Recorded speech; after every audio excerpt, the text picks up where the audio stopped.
Bismillahirrahmanirrahim. Assalamualaikum warahmatullahi wabarakatuh.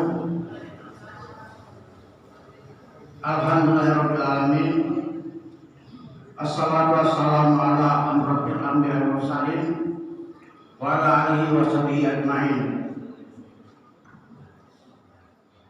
Yang terhormat Bapak Ketua Pengurus Majelis Ulama Banten Raya, Bapak Dr. Haji Martono Tarmuji, yang terhormat narasumber kita, guru kita, Al-Mukarram Ustaz Kiai Haji Ahmad Syarifi Al-Handal hadir, yang terhormat Bapak-bapak, ibu-ibu, saudara-saudari, adik-adik remaja, hadirin wal hadirat yang kami muliakan. Pertama-tama, mari kita panjatkan puji syukur kehadirat Allah Subhanahu wa Ta'ala, Tuhan Yang Maha Esa, atas rahmat dan nikmat yang telah banyak diberikan kepada kita, terutama nikmat sehat, nikmat panjang umur, nikmat Islam dan nikmat iman, sehingga kita masih bisa berkumpul bersatu rahim, bertatap muka dalam rangka menghadiri majelis yang mulia ini dalam keadaan sehat walafiat. Selawat serta salam tercurah pada junjungan kita Nabi Allah Muhammad SAW berserta keluarga, sahabat, dan insya Allah kita sebagai umat yang setia di akhir zaman akan mendapat syafaat. Amin ya rabbal alamin. Selanjutnya,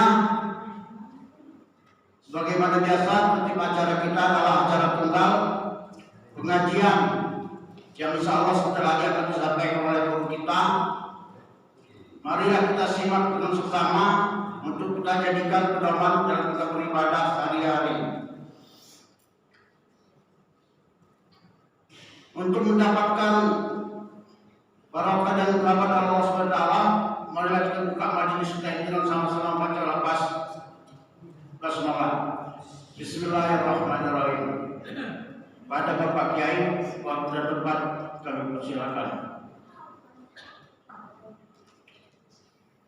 Assalamualaikum warahmatullahi wabarakatuh. Alhamdulillahirabbil alamin wa bihi nasta'inu ala umuri dunya waddin. Wassalatu wassalamu ala asyrofil anbiya'i wal mursalin sayyidina wa maulana Muhammadin wa ala alihi wa sahbihi ajma'in. Yang terhormat Bapak Pengurus Masjid Rahmatullah beserta jamaahnya, hadirin wal hadirat, jamaah taklim yang insya Allah malam hari ini semuanya sama-sama dimuliakan oleh Allah Subhanahu wa Ta'ala. Di malam yang penuh barokah ini, malam yang penuh rahmah ini, bahkan malam yang penuh maghfirah ini, tidak ada kata yang indah untuk kita ucapkan, tidak ada kata yang tertancap di dalam hati, kecuali kita bersyukur alhamdulillah kepada Allah Subhanahu wa Ta'ala atas limpahan rahmat dan salam serta nikmat kesempatan, nikmat sehat badan, nikmat umur, berkhusus adalah nikmat iman dan Islam. Sehingga alhamdulillah malam hari ini kita sama-sama dapat meringankan langkah, meluangkan waktu untuk dapat hadir di masjid yang kita cintai ini dalam rangka pengajian rutin. Harapan kita semua mudah-mudahan langkahnya, niatnya, duduknya akan selalu terhadap Allah Subhanahu wa Ta'ala pahala sebagai amal yang solehah, dan mudah-mudahan kelak di yaumil akhir nanti kita semua memperoleh pertolongan dari Allah Subhanahu wa taala. Amin ya rabbal alamin. Salawat dan salam semoga Allah curahkan atas junjungan Nabi kita Muhammad sallallahu alaihi wasallam. Salawat dan salam juga kepada keluarganya, sahabatnya, dan dari pengikutnya. Mudah-mudahan kita semua termasuk di dalamnya. Bapak dan saudara hadirin wal hadirat jamaah alim yang insyaallah sama-sama dimuliakan oleh Allah Subhanahu wa taala. Di dalam Al-Qur'an surat Al-Baqarah berjelaskan kata Allah, alladzina yu'minuna bil ghaibi wa yuqimuna as-salata wa mimma razaqnahum yunfiqun walladzina yu'minuna bima unzila ilaika wa ma unzila min qabl wa bil akhirati hum yuqinun. Sadaqallahu azim. Allah beraskan kata Allah, alladzina yu'minuna ayyusaddiquna bil ghaibi bima ghaba anhum minal ba'si wal jannati wan nar. Mereka orang-orang yang beriman, yusaddiquna bil ghaibi, orang yang beriman itu ialah percaya, membenarkan, meyakinkan, menekadkan dengan yang gaib. Bima ghaba anhum, yang gaib menurut mereka itu apa? Minal ba'si, yang nampak tidak terlihat dengan mata, tidak terasa dengan hati, tidak terjamah dengan tangan. Minal ba'si, yaitu kebangkitan dari kubur. Bahwa kita, yang kata Nabi, innal mayyita idza wudi'a fi qabrihi annahu yasma'u khaqqani 'alaihi hina yu'aluna anhu fa in kanatil mu'minuna haqqan kanatis salatu 'inda rasi wa siyamu an yamini wa zakatu an yasiri wa amalul bir fi rijlain. Innal mayyita, sesungguhnya mayit apabila dimasukkan ke dalam kubur, karena waktu kita meninggal diiring oleh 3 hal. Yang pertama, kalau punya harta, hartanya ngikut. Kalau punya keluarga, keluarganya ngikut. Kemudian amalnya juga ngikut. Namun yang setia nemenin kita nanti, yaitu amalnya. Yang 2, selamat tinggal.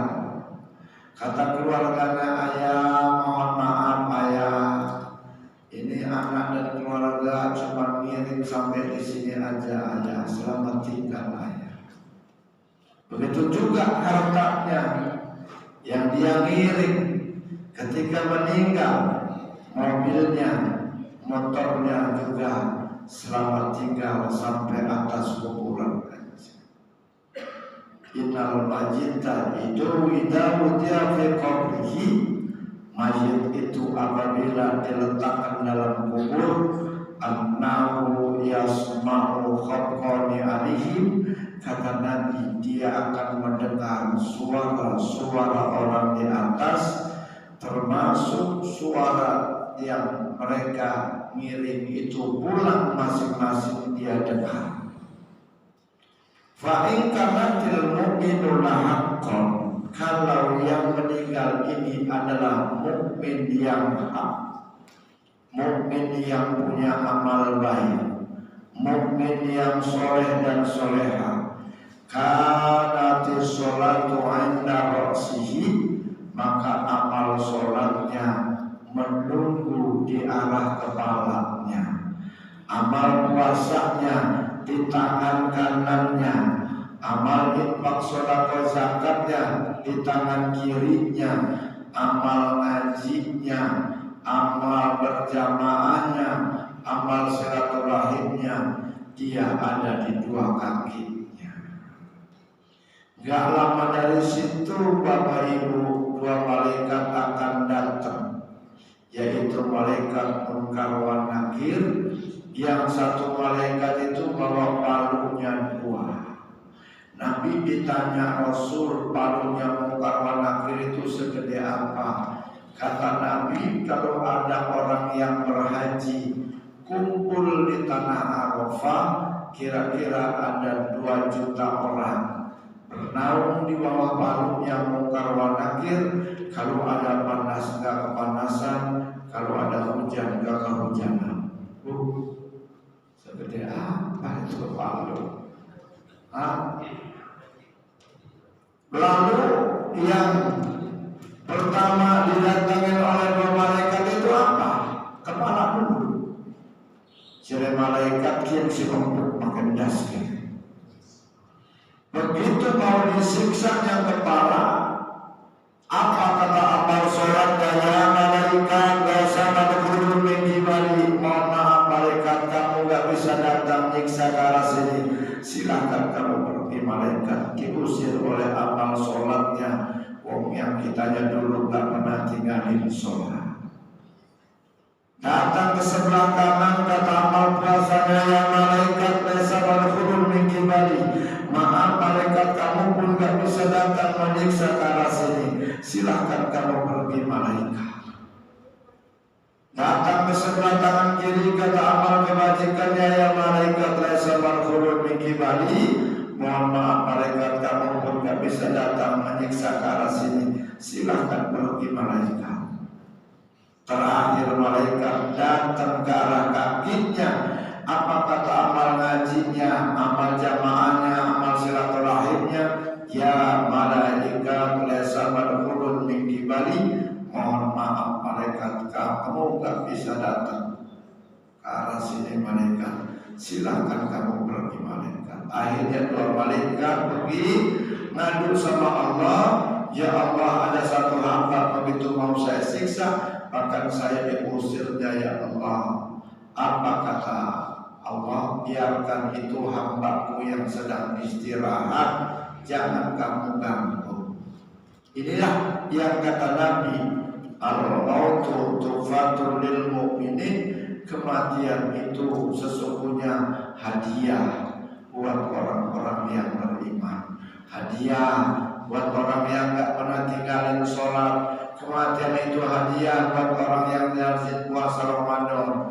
Kematian itu adalah hadiah buat orang-orang yang rajin bersedekah. Mudah-mudahan kita semua dimatikan seperti itu Bapak Ibu. Mudah-mudahan kita meninggalnya dalam keadaan husnul khatimah, amin. Meninggalnya lagi sholat, amin. Meninggalnya lagi ngaji, amin. Meninggalnya lagi baca Quran, amin. Meninggalnya pulang dari sini habis pengajian, amin.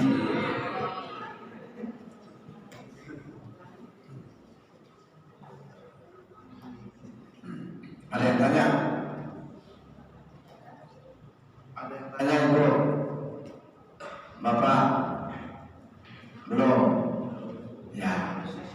Hah? Iya belum? Kan pertanyaannya dulu aja. Iya kan?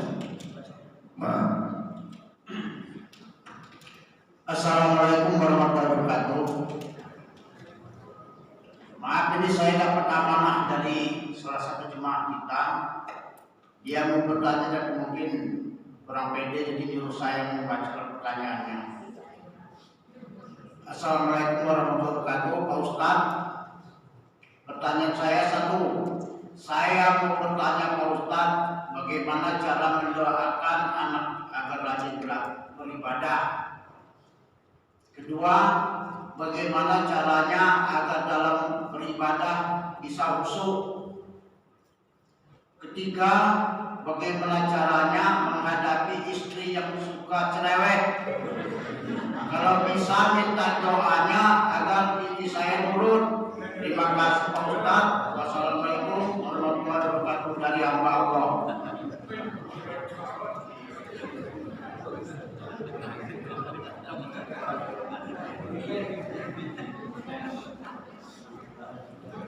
Yang pertama, pertanyaan bagaimana supaya mendoakan anak supaya menjadi rajin beribadah.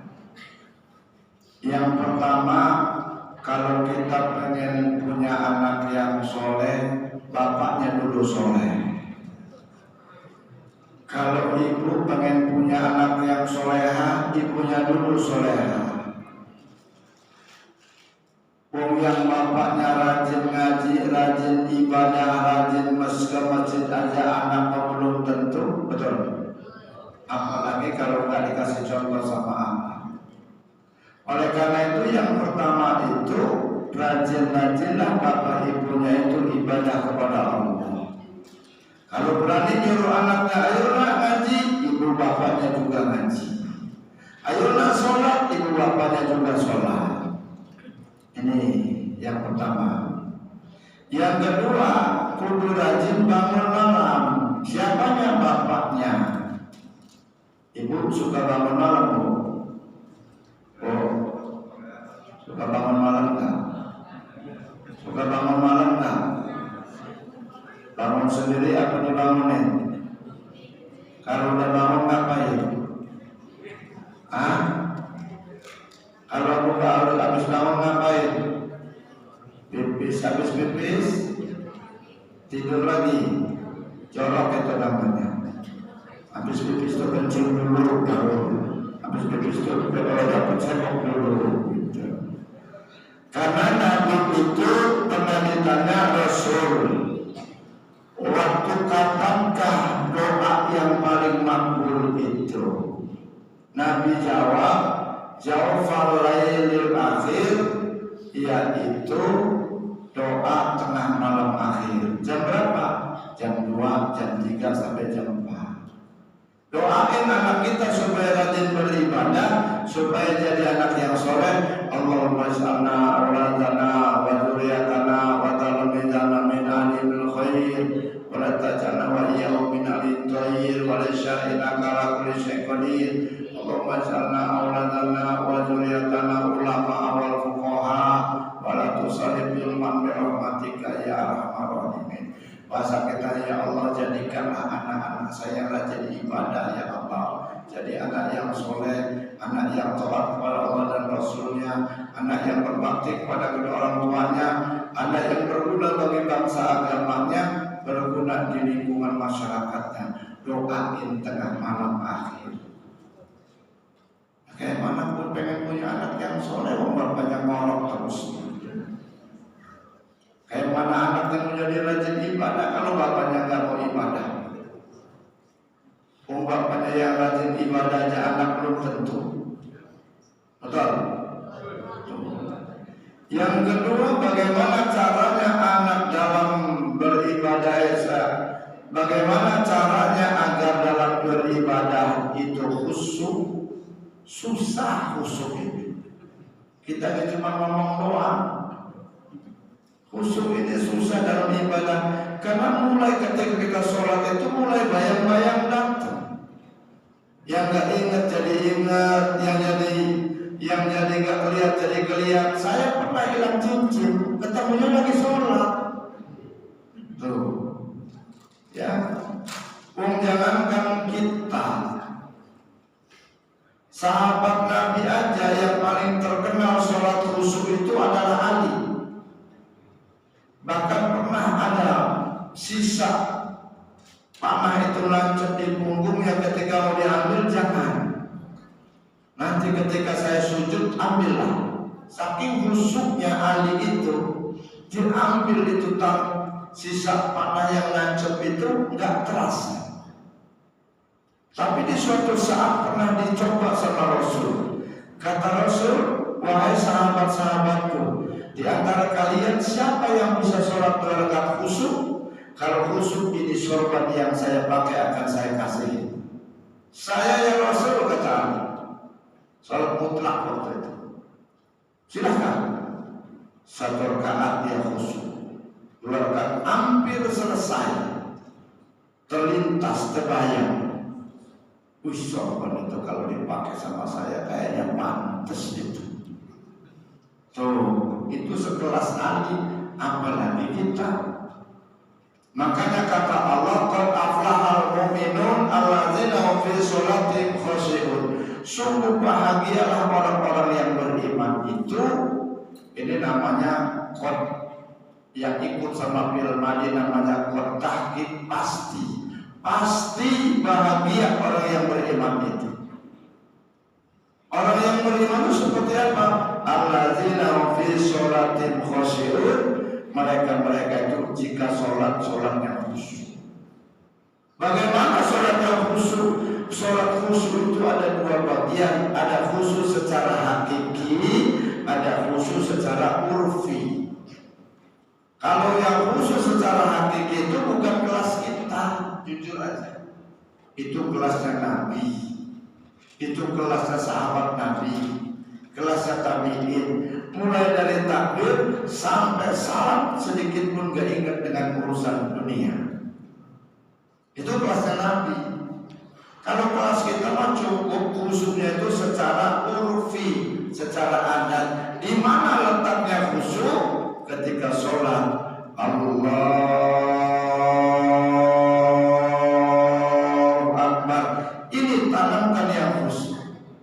Kalau waktu takbiratul ihram enggak khusyuk, balik lagi takbirnya. Yang di dalam takbiratul ihram itu yang ada di hati kita adalah niat yang disebut qasdu, ta'aruz, ta'yin. Mana qasdunya? Sejakku atau niatku. Ta'yinnya menyatakan sholat maghrib kalau sholat maghrib. Ta'aruznya fardu karena Allah. Jadi ketika tangan diangkat, mulut ucapin Allah, di hatinya niatku sholat subuh fardu karena Allah, niatku sholat subuh fardu karena Allah, niatku sholat maghrib fardu karena Allah. Itu sudah cukup buat kita khusyuknya. Berarti selain takbiratul ihram, jikalau kita lagi baca Fatihah, temu aja ingat sesuatu, sholatnya masih sah. Cuma jangan diturutin, jangan dihayali semua. Pada akhirnya rakaat yang terakhir yang kita bingung, 3 apa 4 ini, 3 apa 4 ini, karena saking gak khusyuknya tadi. Gitu. Jadi kalau sholat tadi ingat-ingat terus itu makruh. Maka kata di sini, bagaimana cara sholat yang khusyuk? Jawabannya susah. Tapi usahain ketika kita takbiratul ihram, mantapkan yang khusyuk di situ. Ya, makanya kalau lagi banyak pikiran, jangan macam-macam jadi imam. Saya pernah baca aktif, ujungnya watawasobil haq, watawasobil shawab. Ya karena udah terlanjur, ya udah mau diapain, namanya orang lupa.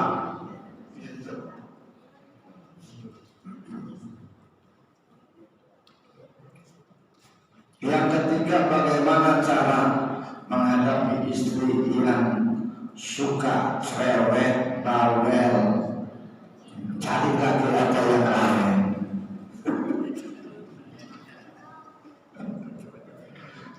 Kalau punya istri cerewet itu memang di mana-mana kayak istri mah cerewet. Ya. Karena perempuan itu yang dibikin, yang diciptakan itu dari iga, jika yang bengkok sebelah kiri, maka suami kudu pelan-pelan, kudu halus ngadepin istri. Kecuali kalau istri itu nggak mau ibadah, disuruh sholat nggak mau sholat, disuruh ngaji nggak mau ngaji. Kalau urusan cerewet mah hampir di mana-mana istri mah cerewet. Jadi ngadepinnya kudu sabar, ya, kudu sabar.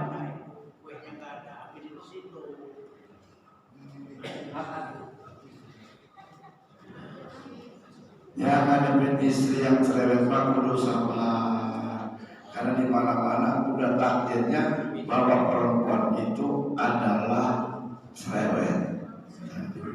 Tapi kalau istri nggak mau ibadah, disuruh sholat nggak mau, disuruh ngaji nggak mau, itu mah beda. Udah yang pertama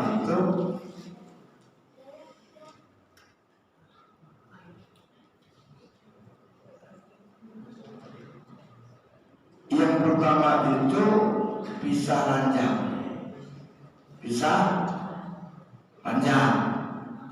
Masih juga nggak mau sholat, masih juga nggak mau ibadah, masih juga pindah rumah, masih juga udah gak ada lagi cari yang mau ibadah. Itu terakhir itu. Tapi kalau untuk cerewet aja ada dengan sama. Karena di mana-mana takdir perempuan mah cerewet memang. Gitu. Tapi kalau cerewet untuk kebenaran mah nggak masalah. Makanya orang yang sering marah-marah itu ditemenin setan. Nah, setan itu takutnya satu dengan suara Al-Quran, yang kedua dengan suara azan. Jadi kalau bapak istrinya sering marah, bapak masuk kolom azan. Paling kata ibunya tuh, bapak lu tuh stres tuh.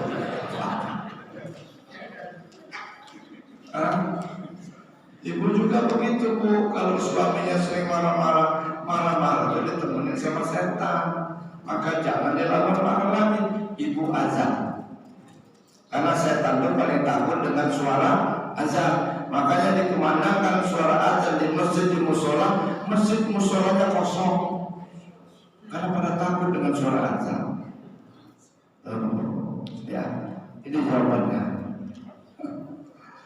Lagi men. Ya. Assalamualaikum warahmatullahi wabarakatuh.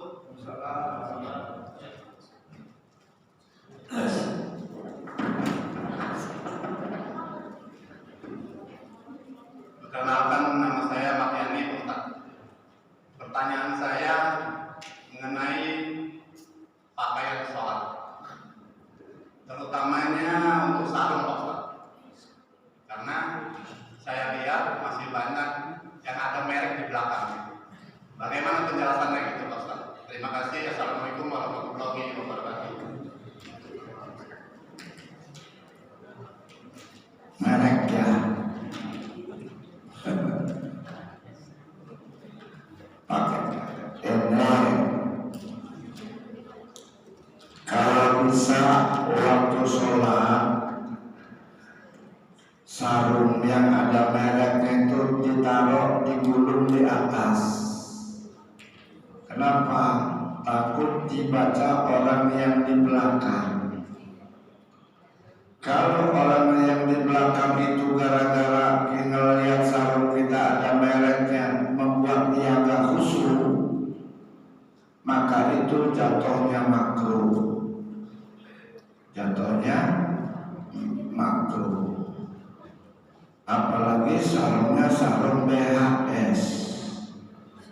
Begitu kita melihat itu orang pakai sarung BHS, melihat bacaannya, BHS berapa sekarang harganya? Maka sarung kita diganti, ditaruh di atas yang ada mereknya supaya nggak dibaca yang di belakang. Itu. Ya. Apalagi kalau kita mamerin merek Daes ini mahal ini, itu beda lagi, itu udah pengen di alam itu. Gitu. Ya, jadi sekali lagi yang sarungnya bermerek, walau apa baik merek itu yang harganya mahal ataupun yang murah, tetap sunnahnya itu jangan ditaruh di bawah mereknya, yaitu ditaruh di atas, digulung di atas. Kalau dua-duanya ada mereknya atas bawah, taruh di depan. Yang ada mereknya itu supaya nggak dibaca yang di belakang. Bukan hanya sarung, termasuk baju yang banyak tulis-tulisannya. Golongan karya, baju batiknya, sehingga dibaca sama orang. Golongan karya. Berapa nih penghasilannya ya?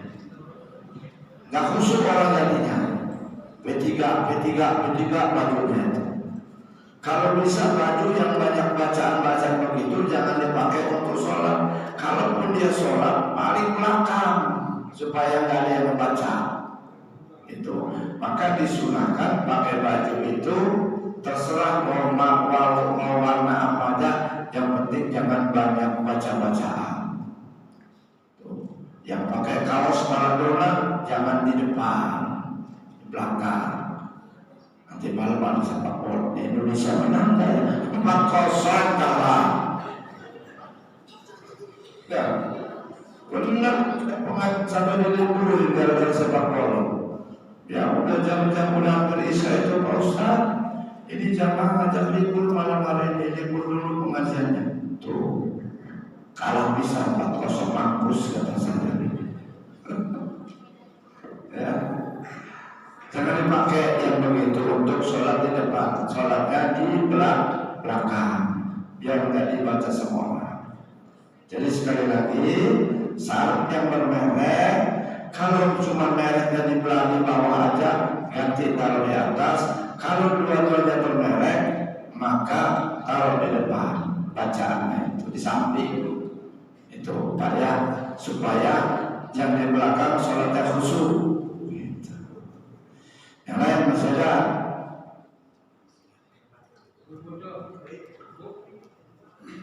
Siapa?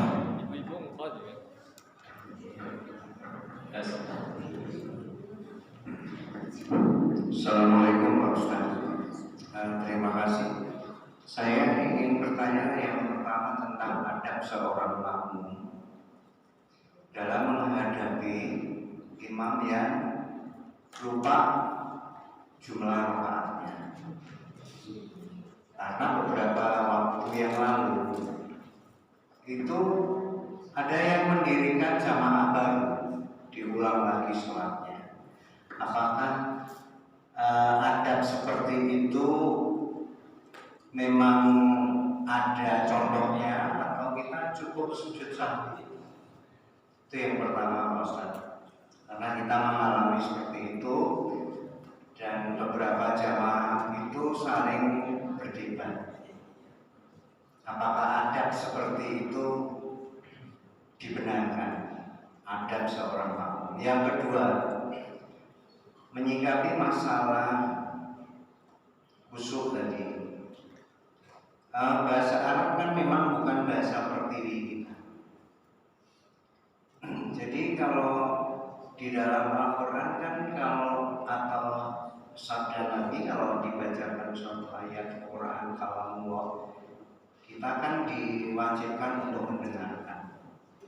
Tapi hanya mendengarkan saja. Misalnya kalau surat Al-Fatihah, surat-surat pendek yang sudah umum dibaca para imam, tentu kita kan sudah pernah menghafal artinya. Jadi dalam hal ini saya sendiri mengalami kalau imam membaca Al-Fatihah misalnya, saya itu menerjemahkan dalam hati. Karena ya memang bukan bahasa saya, bahasa Arab itu. Jadi misalnya imam membaca Bismillahirrahmanirrahim dalam hati saya, dengan nama Allah yang Maha Pengasih dan Maha Penyayang dan seterusnya. Apakah cara seperti itu bisa untuk mengkonsentrasikan diri menuju ke khusyuk? Karena khusyuk sendiri itu kan memang sangat-sangat sulit. Kita berusaha untuk khusyuk.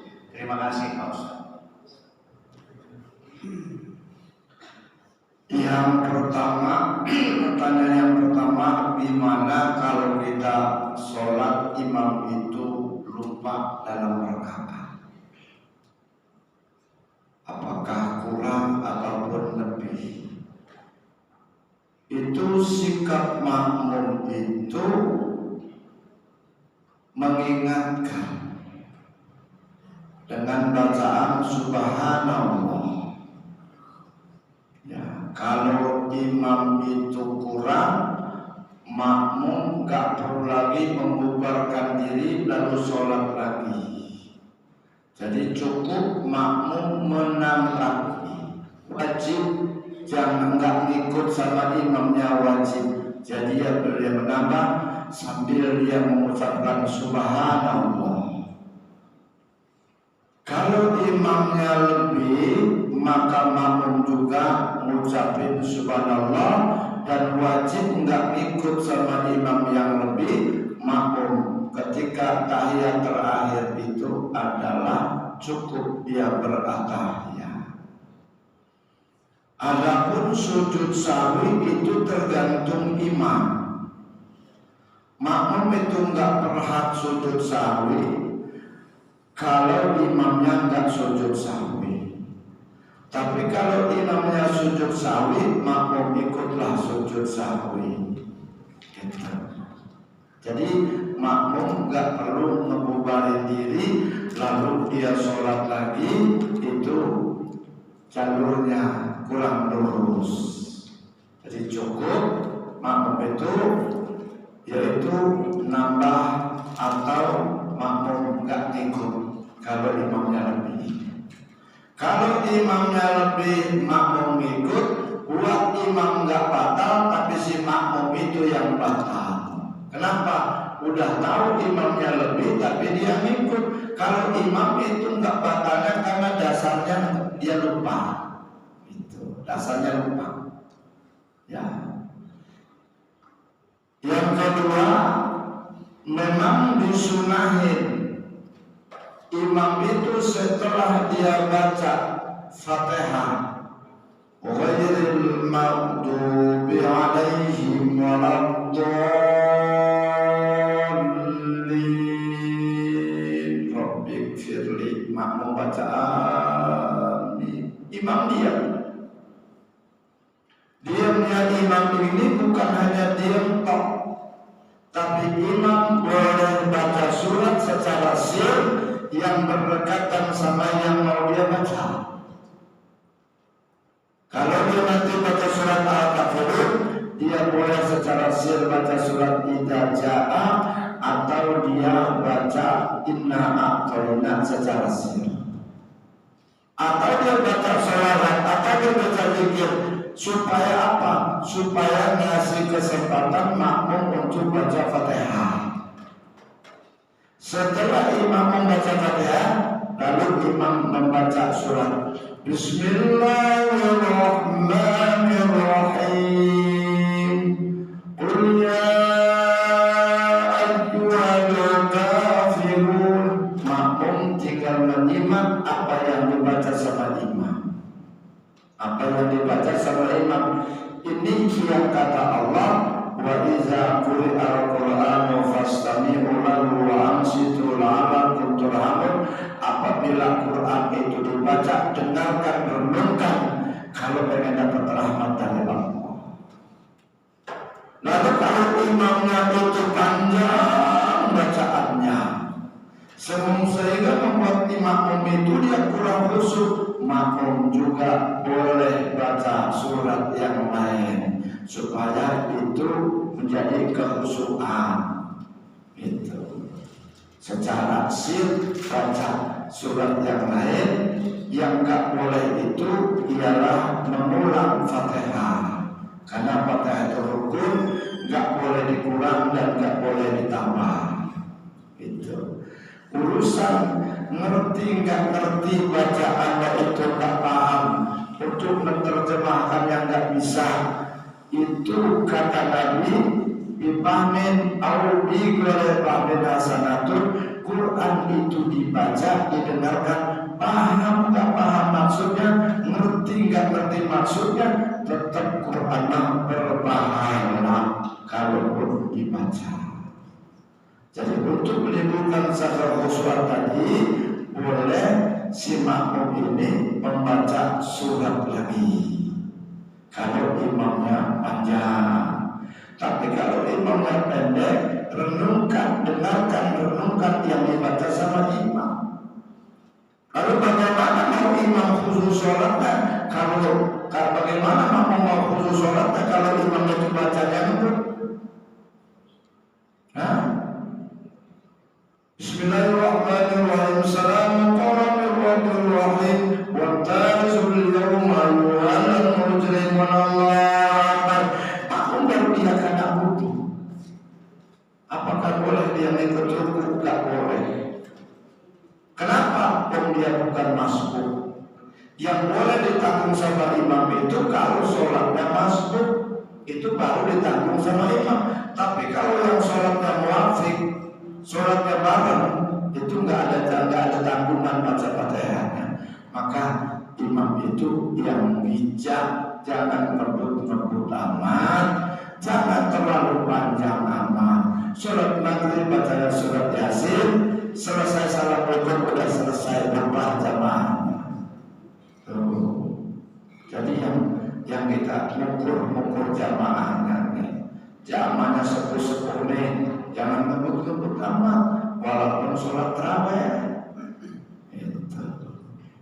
Itu menimbulkan kekhusyuan. Gitu.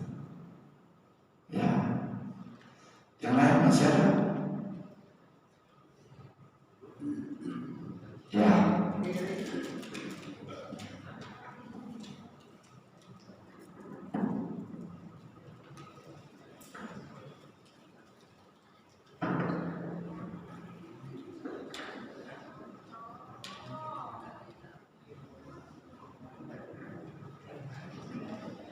Bismillahirrahmanirrahim. Assalamualaikum warahmatullahi wabarakatuh. Izin bertanya Pak Kiai, pertama yang saya ingin tanyakan masalah tentang kiblat Pak Kiai.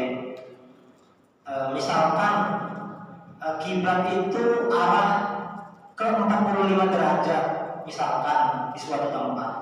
Kemudian makmum itu arah geser Pak Kiai, maaf 30 derajat atau di 25 atau 15 derajat, tidak mengikuti imam. Apakah itu masuk dalam kategori sah atau tidak? Kemudian itu yang pertama. Yang kedua, bagaimana sebenarnya syarat-syarat untuk seorang imam itu Pak Kiai? Karena yang saya dapati di hampir di setiap masjid itu kalau disuruh jadi imam, ya silakan gitu Pak Kiai. Apa pahala dari seorang imam itu, dan apa mudaratnya juga atau dosa yang ia tanggung itu Pak Kiai apabila ia tidak menjalankan dengan baik atau dengan sesuai dengan syariat Islam gitu. Maksudnya dengan syarat-syarat imam itu, kalau dia mengimaminya dengan benar, apa yang ia dapat, kemudian apa yang dia dapat, pahala apa yang dia dapat. Dan kalau dia salah, apa yang dia dapat pula dari kesalahan dia itu untuk itu saja mungkin dari saya Pak Kiai. Mohon koreksinya dan bimbingannya. Assalamualaikum warahmatullahi wabarakatuh. Masalah kiblat itu adalah syarat. Syaratnya sholat itu yaitu salah satunya dari suci hadas besar, hadas kecil, suci pakaian, suci tempat, termasuk arah kiblat itu adalah syarat. Nah, kalau syaratnya untuk menghadap ke arah kiblat, maka arah kiblat itulah syaratnya. Lalu bagaimana untuk mengetahui arah kiblat? Yang sekarang ini ada kompas diukur pakai kompas. Kompas itu nggak cukup satu kompas, kalau bisa ada 3 kompas. Nah, kalau untuk meyakinkan itu sebagaimana supaya kita menghadap kiblat, panggillah yang ahlinya, yaitu dari depan untuk mengukur ke arah kiblat. Karena kiblat itu nggak bisa main kira-kira, di sana loh madhabnya, nggak bisa. Jadi harus dengan ilmu, dengan kompas tadi itu. Jadi supaya kita itu ngikutin arah yang dianjurkan oleh agama itu tadi. Nah, kalau kita enggak, misalnya kita ikut sama orang yang lagi sholatnya nggak ada kiblat, kita yang ikut, ya jelas kita nggak sah. Gitu. Kalau kita bisa yang sebenarnya bukan kiblatnya ke yang diikutin sama, tapi kiblatnya ke sini, yakin ke sini, berarti nggak masuk berjamaah. Berarti udah bisa. Kalau kita meyakinkan bahwa kiblatnya bukan arah sini tapi arah sini, silakan dia sholatnya sendiri tapi nggak bisa untuk berjamaah. Itu. Yang kedua, masalah apa tadi itu sih? Syaratnya imam. Imam itu syaratnya aqra'uhum fi kitabillah, orang yang bagus bacaannya, bagus kelakuannya, bagus amalnya. Ini disebut imam tahammul. Dan imam itu perlu disetujui, dibentuk oleh ahli masjid yang ditetapkan imam tetap tadi. Jadi enggak main nah dialah yang jadi pengimamnya. Dan ada wakilnya, itu yang sebenarnya digaji itu imam berapa sebulannya, imam tetap itu. Gitu. Jadi enggak biar iri-iri, biar enggak apa ya, ada orang-orang. Kalau di tempat kita di sana orang yang ngerti malah nyumput aja di jendela. Begitu udah masuk tuh baru dia datang. Nah ini nih, padahal tanggung jawabnya orang yang ngerti itu tuh, yang harus kudu jadi imam aqra'u fi kitabillah, orang yang fasihat bacanya. Kalau ada 2 orang yang sama-sama qari, sama-sama bagus, tapi yang satu lebih unggul ilmu fikihnya, itu yang maju. Sama-sama ilmu fikihnya, sama-sama qari, dilihat orang yang sudah berhaji, yang sudah ziarah, dia maju. Sama-sama sudah haji, berarti diambil yang agak tua, bukan tua beneran, yang udah nggak ada gigi jangan nyerah. Karena kalau udah nggak ada gigi, baca sirotol itu sirosol. Sirosol bukan sirotol lagi. Orang udah ngedos nggak ada gigi mah nyerah. Sama-sama usianya umurnya, kalau mau syaratnya nih, cari yang anaknya banyak. Biasanya usaha yang anaknya banyak itu yang kemana-mana pakainya sarung terus, anaknya banyak itu. Sama-sama anaknya banyak, dinilai yang soleh-soleh anaknya maju. Sama-sama soleh, baru yang terakhir cari yang istrinya 2 maju. Sampai ke sana kalau mau dicari syarat kenapa? Lalu kita mau nyari yang seperti itu di mana? Udah ada yang mau aja, udah alhamdulillah gitu.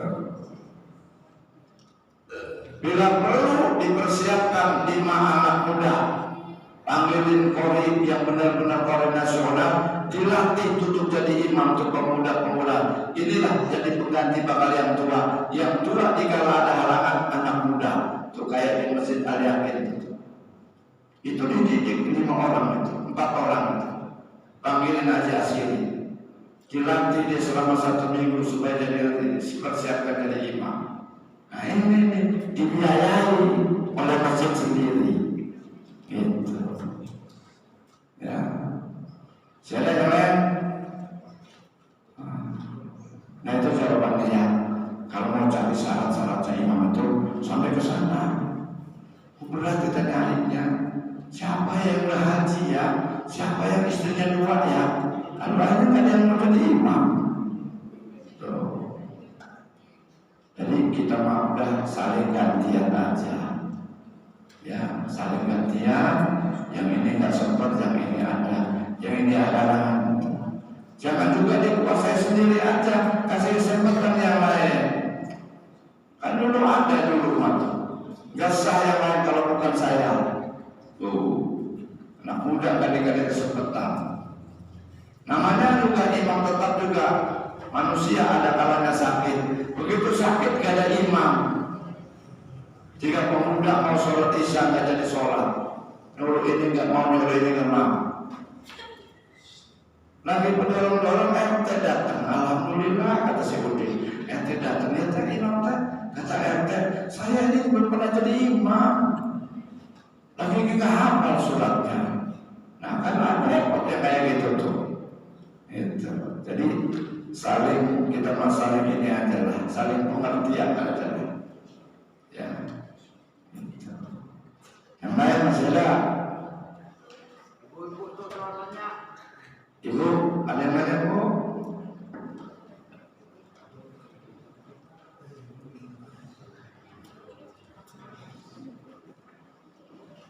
Selanjutnya kata di sini, waladina yu'minuna bil ghaibi wa yuqimuna sholata ayyatuna biha bihuquqiha wa mimma razaqnahum yunfiqun. Orang beriman itu tidak cukup percaya dengan yang gaib, dengan bangkitnya kita nanti di kubur. Maka disunahi Bapak setelah kita itu beres mengubur, ya kita ambil tanah yang masih seger itu, kita baca minha khalaqnakum, salih. Ambil lagi tanah yang seger yang lain. Wa fiha nu'idukum, salih. Ambil lagi tanah yang lain. Wa minha nukhrijukum taratan ukhra. Artinya apa? Minha khalaqnakum, dari tanah Bapak dijadikan, wa fiha nu'idukum, ke dalam tanah Bapak dibangkitkan, dan ke dalam tanah juga Bapak bakal dibangkitkan oleh Allah. Itu sunnah. Gak baca itu pada waktu ziarah kita bawa apa? Air dari kaki kepala. Minha khalaqnakum. Ulang lagi dari kepalanya. Wa fiha nu'idukum. Kembali lagi. Wa minha nukhrijukum taratan ukhra. Boleh. Atau baru tabur bunga. Minha khalaqnakum wa fiha nu'idukum wa minha nukhrijukum taratan ukhra. Boleh. Terserah. Yang tak boleh itu bikin gubuk-gubukan. Kebiasaan itu mengemah. Kalau istrinya lagi hamil aja di rumah, di kuburan ikut ini tuh bikin gubukan biar gak kena sawan juga. Tuh, ya, itu disunahin. Kemudian Pak, yang namanya azan di kubur, sebenarnya dalam hadisnya begini, idza wafaqa azanu fil masjidi bi inzalil mayyit fi qabri khufifa anhu. Apabila berbarengan suara azan dari masjid, suara azan dari mushola dengan mayit diturunkan ke dalam kubur, khufifa anhu, maka si mayit itu dapat keringanan dosanya berkat suara azan.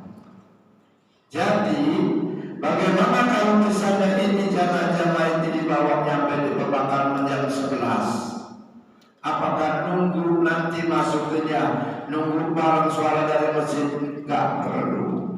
Jadi saat itu pun yang azan-azan, yang masukin.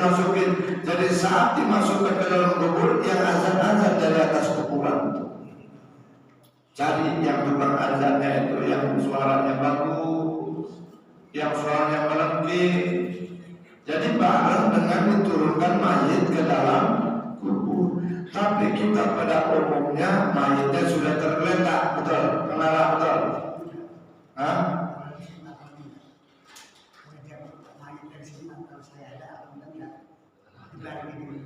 Ya, ya.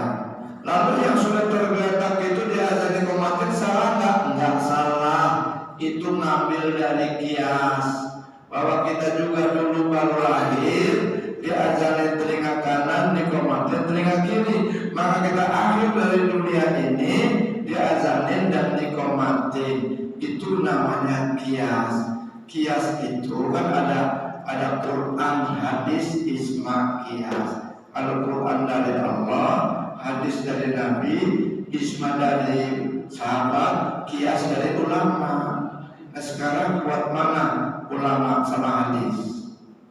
Ya kuat hadis. Berarti kalau kuat hadis, azannya itu mayat diturunin, dia azan dari atas kuburan. Itu Bapak dan Saudara. Ya. Ayat yang selanjutnya yuqimuna sholata. Orang-orang yang beriman itu tidak cukup dengan percaya sama yang gaib, dengan agama kebangkitan, agama surga, agama neraka. Tapi orang yang beriman itu juga orang yang mau mendirikan sholat. Berarti yang mau mendirikan sholat itu orang yang punya iman. Orang yang nggak sholat nggak punya iman. Itu aja kan? 2 kali aja kata Nabi man jama'a sholatani faqad atababan min awamil kabair. Siapa orang yang 2 kali ninggalin sholat tanpa uzur. Uzurnya sholat ini 2. 1 karena tertidur, yang kedua karena lupa. Ini uzur.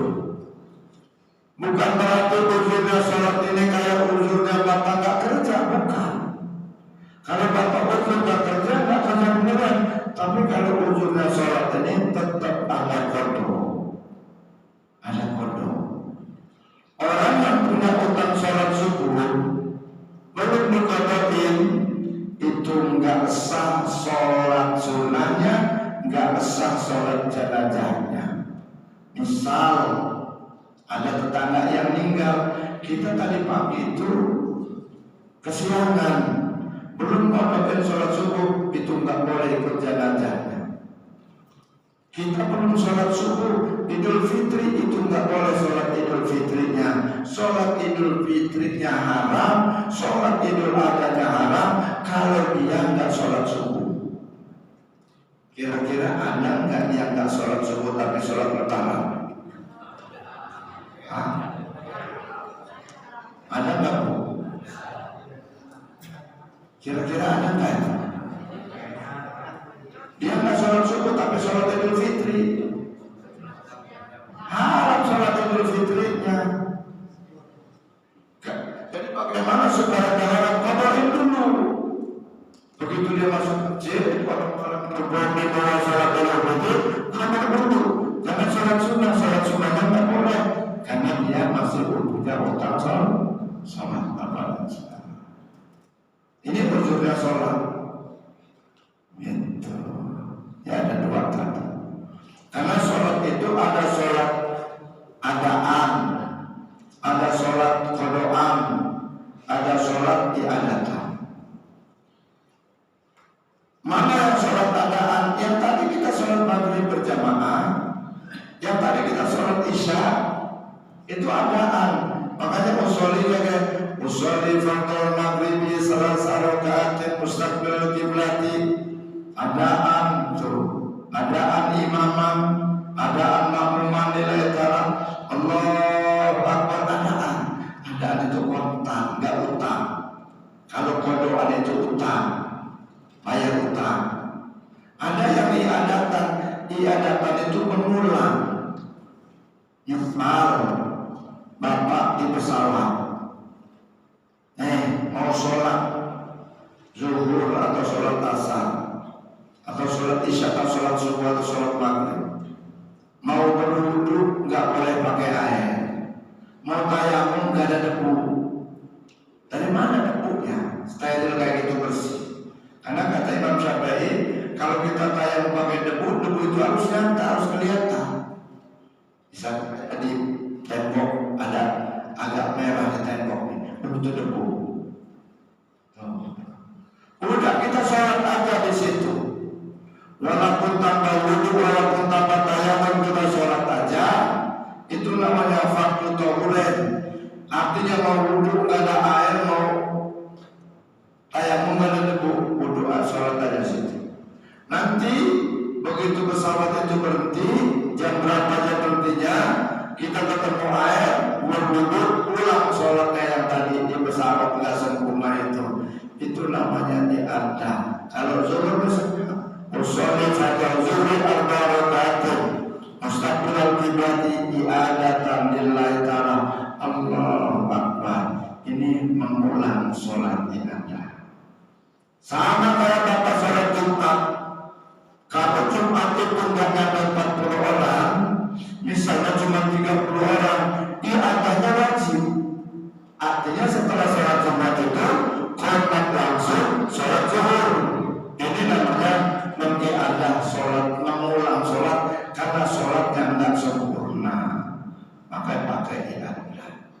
Saking pentingnya ini sholat, sampai-sampai di perjalanan pun yang kita nggak bisa berhenti, itu ada yang namanya sholat jamaah, sholat jamaah qashar, sholat qashar. Nah ini saking nggak boleh tinggalin sholatnya, karena orang yang bakal selamat di kubur itu bila dia nggak punya utang sholat, itu baru selamat. Kalau dia di kubur dia selamat, selamat di alam masyarakat, selamat di alam hisabnya, selamat di alam mizannya, selamat di alam syiratnya, selamat di alam bakoknya, dengan catatan selamatin dulu di dalam kuburnya. Sedangkan orang yang selamat dalam kubur itu orang yang nggak punya utang sholat. Tuh, bu, ibu punya utang sholat enggak? Punya utang sholat? Dikodokin enggak? Iya, bagus kodokin.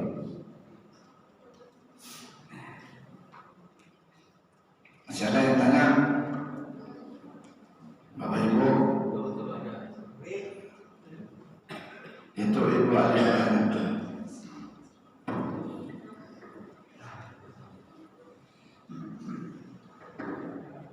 Assalamualaikum warahmatullahi wabarakatuh. Pak, misalkan kita punya utang sholat, terus kita mau mengkodoknya sembarang waktu, boleh nggak?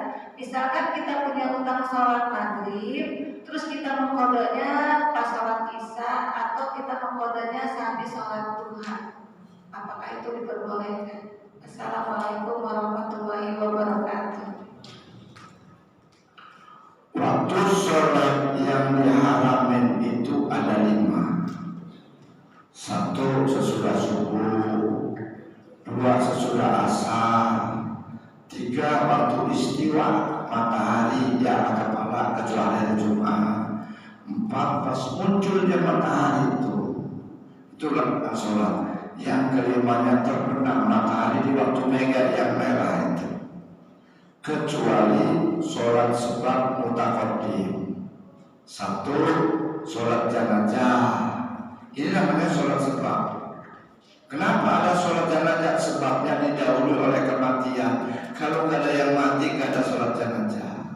2 sholat tahiyatul masjid, ini sholat sebab. Kenapa ada tahiyatul masjid? Sebabnya masuk masjid. Kalau sholatnya di lapangan itu tahiyatul lapangan. Yang ketiganya sholat kodok. Sholat kodok ini bebas waktunya kapan aja, dan nggak perlu itu yang namanya maghrib kudu di maghrib aja lagi, enggak. Walaupun punya utang maghrib dibayar isya juga sah, cuman sunnahnya tertib. Sunnahnya tertib itu kalau kita utang maghrib bayarlah di waktu maghrib. Kalau kita punya utang isya dibayar di waktu isya. Kalau kita punya utang subuh di waktu subuh. Sunnahnya bukan berarti kalau isya dibayar duhur itu gak sah tetap. Cuman sunnahnya tertib begitu. Ya, sah di waktu maghrib.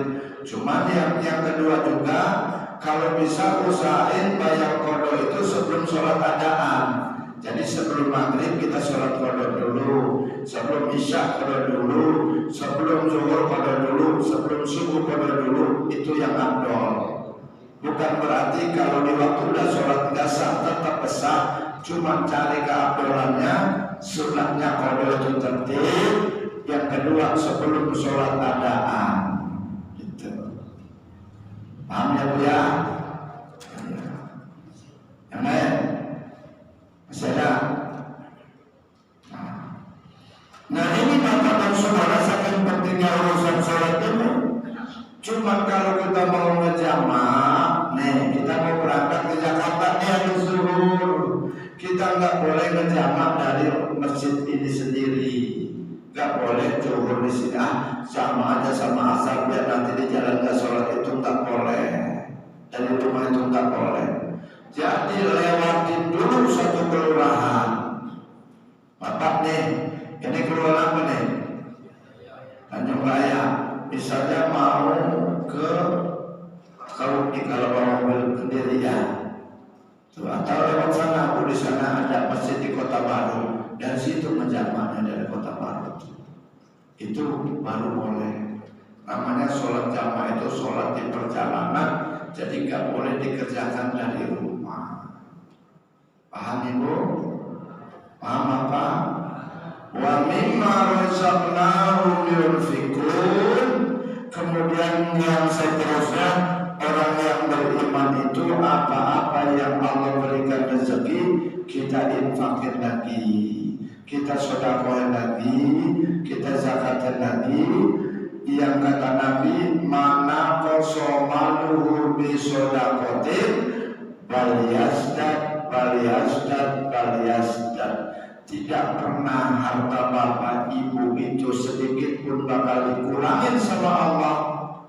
Enggak dikurangin sama Allah sedikit pun. Baliyasdat, bahkan hartanya ditambah. Jadi enggak ada ceritanya orang yang banyak sedekahnya hidupnya susah, orang yang banyak infaknya hidupnya susah, orang yang banyak zakatnya hidupnya melarat. Itu enggak ada ceritanya. Ditambah rezekinya sama Allah. Bapak dan Saudara, jangan ragu, jangan kita anggap pasti rezeki itu ditambah sama Allah. Kalau kita mau bersedekah, apalagi sudah kodok ngaji begini nih, kue, minuman, masya Allah, dilipat gandakan pahalanya. Sebelum ditutup dengan doa, masih ada pertanyaan? Karena kita ngaji nggak lama-lama, 1 jam aja udah. Ya, jadi biar ibu juga pulang itu suaminya di rumah nggak marah gitu. Ngaji sampai malam begini, nggak mikir orang nungguin di rumah. Misal, gitu. Suaminya ngaji nggak Bu? Ngaji, alhamdulillah. Enak kalau ngaji dua-duanya Pak. Jadi ngedengar gitu, si istri ngedengar, suami ngedengar. Kadang-kadang kalau cuma suaminya doang, begitu kata ustaznya, kita ini keluar rumah, masuk rumah, kudu baca salam. Jangan rumah orang yang didoain selamat, tapi rumah sendiri nggak didoain selamat. Maka orang itu pulang ngaji, pulang salam minggu. Assalamualaikum.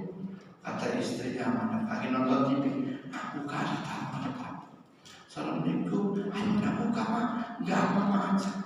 Begitu dibuka sama ibunya, coba pemoyang nih lagi nama kasih kayaknya mah. Karena nggak biasa. Tapi kalau dua-duanya ngaji, alhamdulillah. Jadi suami nggak ceramah lagi di rumah ngomongin istri, karena udah sama-sama dengar. Ya, ini saja barangkali. Mari kita tutup sama-sama dengan baca doa. Ya Hayyu ya Qayyum ya Dzal Jalali wal Ikram, Allahumma sholli wa sallim ala sayyidina Muhammadin fil awwalin wal akhirin. Wa barik wa sallim ala nabiyyina Muhammadin wa Rasulillah ajma'in.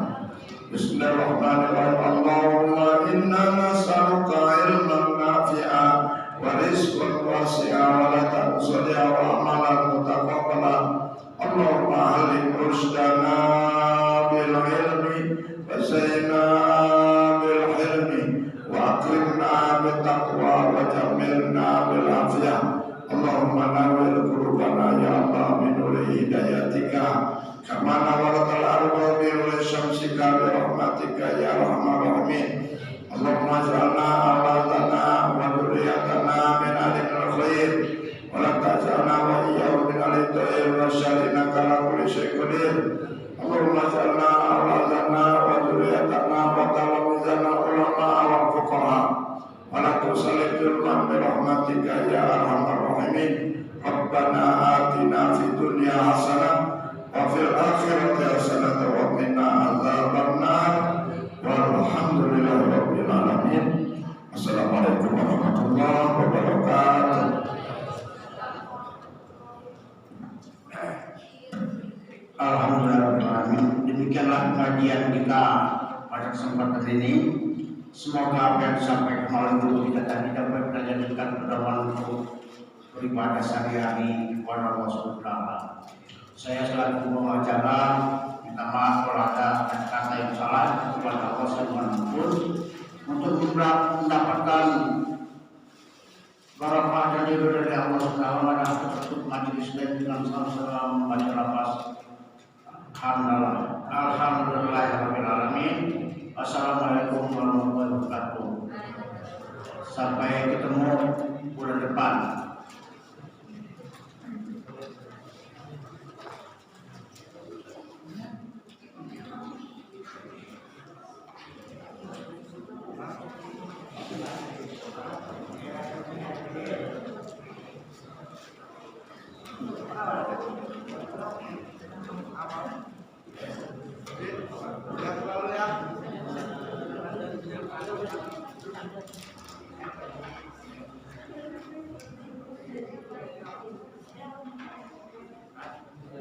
Pak